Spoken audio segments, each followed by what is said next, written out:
Hello and welcome back to the Wrexham Way. Hope you're doing well and looking forward to today's episode as we kick off the 2028-29 season with Wrexham, our second year in the Premier League after we just about survived last season. Yesterday we had the really long transfer special, an hour and 15 minutes. It was long. I'll try not to make them that long again in the future, but there was just so much going on. 10 permanent transfers in, 10 permanent transfers out, plus a whole load of loans as well. And obviously, loads of players not quite working out as well when it comes to work permits and other clubs getting them as well. So it was really busy.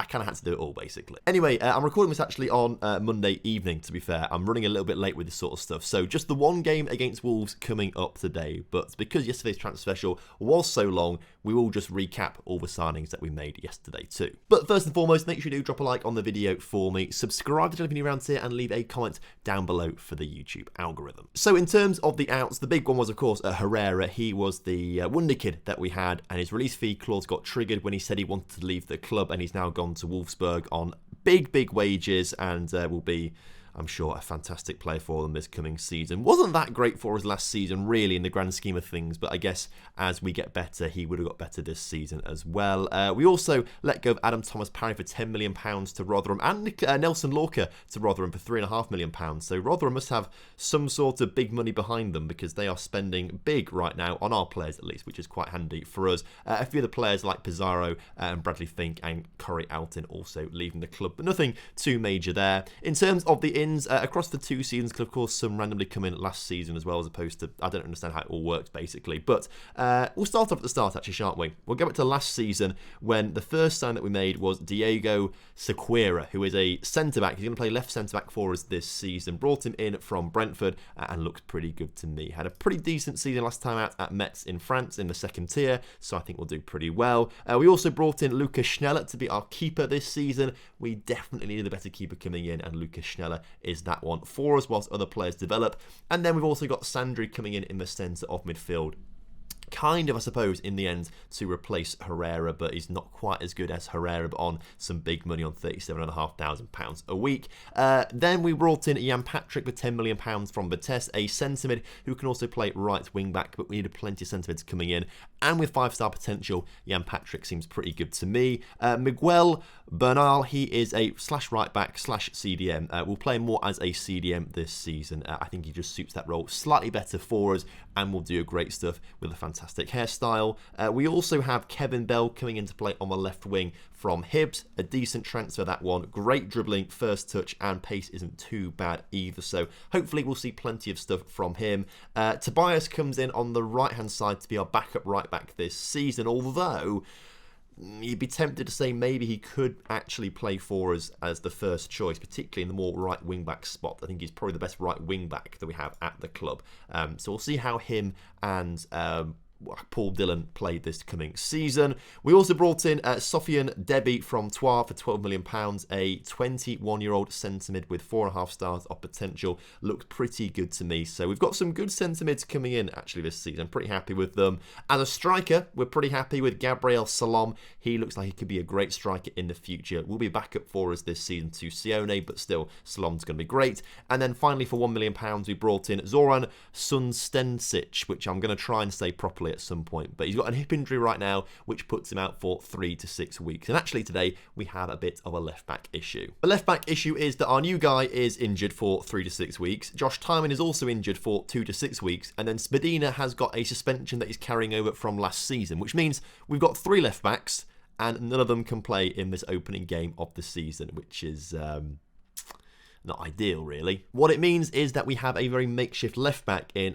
Willy Kambuala. He's the centre back who's got a weak left foot. That he's probably the best player to go there. I mean, maybe Sequeira could go there potentially. Actually, that might be the slightly better shout to put him there on the grounds that he's got a left foot. actually, let's do that, shall we? Swap those two over.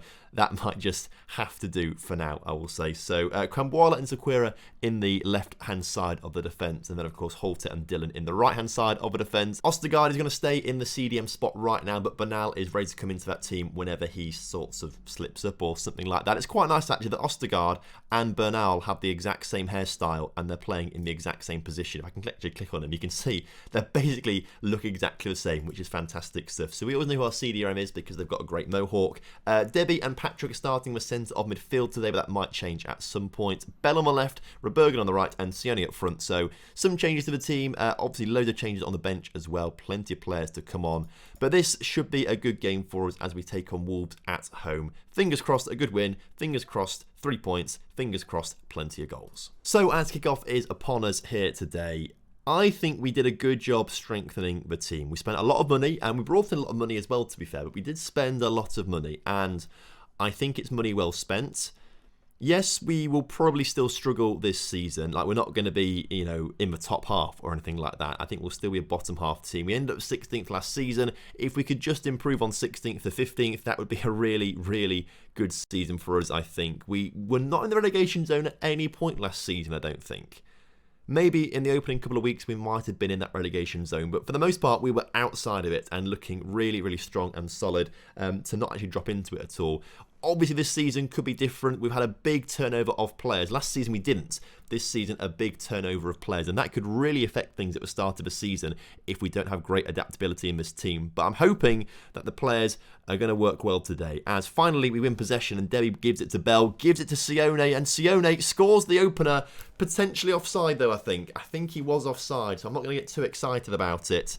It was tight, but I'm pretty sure he was just off, and the referee disagrees. VAR gives us the goal. Fantastic stuff then. So Kevin Bell got the ball and played it just at the right time there for Sione to get in behind the defence, put it past the keeper into the bottom corner. How tight was this then? Because it looked to me in real time offside.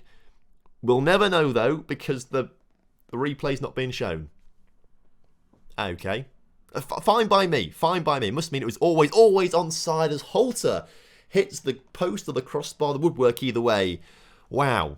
I tell you what, look at the match stats too. Wolves are yet to have a single shot in this game. We are dominating this thing right now as Sequeira gets it into Bell. Bell brought down in the area, and it's not a penalty. Okay, that's it's not fine. I'd rather have a penalty if I'm honest with you. But if we can win possession back, that would be great. And we do it at the back as Dillon now brings the ball forward into the Wolves half. Is then brought down by Martial. Christian Eriksen on the ball. I presume it's Christian Eriksen maybe. I'm not quite sure. We'll double check that in a second, shall we? As Wolves get the ball out wide, put it into the middle, and it hits the crossbar, and that's hopefully what the highlight is for. Also turns out it was a corner, apparently. Kent puts the corner into the middle, Rebergen clears. Hopefully that's going to be the end. Surely it's not Christian Eriksen. Surely it's not. I think it is actually. It says C. Eriksen on the Wolves team sheet, so it must be, as Lucas Holter looks to get a ball in at the near post, not quite doing so. Is it Christian Eriksen playing for Wolves? It is. 36 years old, still going. I'm surprised. Although he has just signed for Brentford in real life, but of course this is like, 7 years in the future at this stage, so it's quite far into the future, this save file now. As we approach half-time, winning this game 1-0, I'll tell you what, I'm going to thrash the arm and say I'm far from pleased, even though I am pleased, but it motivates the players when we do that. And if we can get a win on the opening day of the season here, against Wolves, without a recognised left-back on the pitch, this would be a really, really solid start. Wolves are still to have a shot on at all in this game. We've actually stopped Wolves having a shot. Is that a bug? Because I guess it was a cross actually when it hit the crossbar, didn't it? And actually it was blocked for the corner, wasn't it? So we are doing so well here, but obviously the one goal hangs in the balance, doesn't it? Jan Patrick's played well, but he's tired. Let's bring Sandri on in the centre of midfield, see how he performs out there and see how he plays. We're also seeing a pretty average rating out of Lucas Holter right now. Charlie Cresswell on you come at the back. Let's just keep things fresh there potentially. And they're the two changes that we'll make right now. We might make another one later on, but I'm reluctant to make too many big changes because we are dominating this right now. Wolves still not having a single shot in this game according to the match stats. I find it hard to believe, but there we go. Wolves 2 shots now, so I guess we did hold them off for 80 minutes before they had a shot. We've had 24. Can we get the 25th shot in the back of the net? As Debbie on the edge of the area collects it, tackled by João Mario, and then we lose possession again. I can feel Cresswell on a yellow card already, that's okay. Back to Schneller, the keeper. Clean sheet on his debut would be amazing, but let's not talk too soon. As Kwamboala finds Sequeira, into Bell.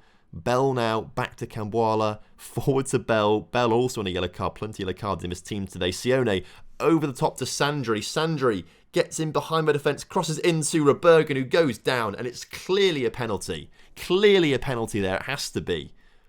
He went down like a sack of potatoes because he had his legs taken away probably. And the referee has given a penalty. Right, this to win the game. As Rebergen put it on the spot, he won the penalty and he wins us the 3 points, I would say there. Surely at this stage, no coming back for Wolverhampton Wanderers. Wrexham 2, Wolves 0. That is a fantastic, in front of no one there. That must be the area that's being redeveloped.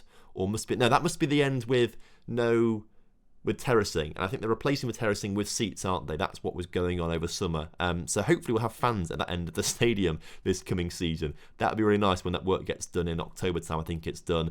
Final highlights of the game as we look to bring the ball forward. It's blocked out at the back there by Teate, who actually is an important part of the Anderlecht team that we have on the stream saves at the moment. So streaming tomorrow, actually, transfer special with that tomorrow morning at 11 o'clock if you're around on twitch.tv/TomFM.